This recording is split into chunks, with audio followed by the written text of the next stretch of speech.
মানিকগঞ্জে ঘটে যাওয়া এক হৃদয় বিদারক ঘটনার প্রতিবেদন নিয়ে আজকের বিশেষ সেগমেন্ট। চারুকলা শিল্পী মানবেন্দ্র ঘোষের বাড়িতে অগ্নিকাণ্ডের ঘটনায় গভীর উদ্বেগ ছড়িয়ে পড়েছে।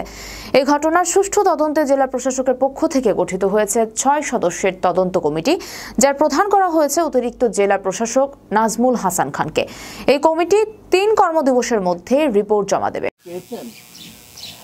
দেখুন, জেলা প্রশাসক হিসেবে আমি এই বিষয়টি এখনো কিছু বলতে পারতেছি না। এই অবস্থায় আমাদের আইন শৃঙ্খলা বাহিনী, বিশেষ করে পুলিশ বাহিনী এবং সিআইডি থেকে তদন্ত করা হয়েছে এবং এখানের আলামত সমূহ পরীক্ষা করা হবে। পরীক্ষা করে এই বিষয়গুলো নির্ধারণ করা হবে যে কি কারণে বা কারা এইটা সংগঠন করেছে। এই বিষয়গুলো পুলিশ ব্রিফিং দিবে তদন্ত শেষ হওয়ার পর। ধন্যবাদ। ইতিমধ্যে পুলিশ 6 জনকে গ্রেফতার করেছে এবং পরিবারের নিরাপত্তা নিশ্চিতের আশ্বাস দিয়েছে পুলিশ প্রশাসন। আজ দুপুরে মানিকগঞ্জ সদর উপজেলার গড়পাড়া ঘোষের বাজার এলাকায় এই আগুনে ক্ষতিগ্রস্ত বাড়িতে সাংবাদিকদের সামনে কথা বলেন জেলা প্রশাসক ডক্টর মনোয়ার হোসেন মোল্লা।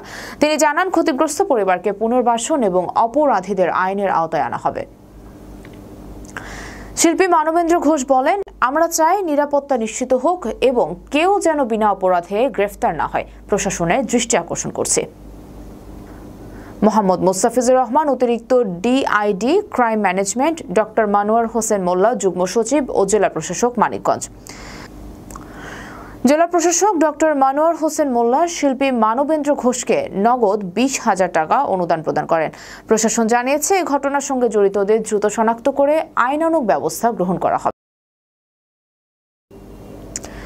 দেখছিলেন মানিকগঞ্জ থেকে মাহবুব আলম তুষারের রিপোর্ট।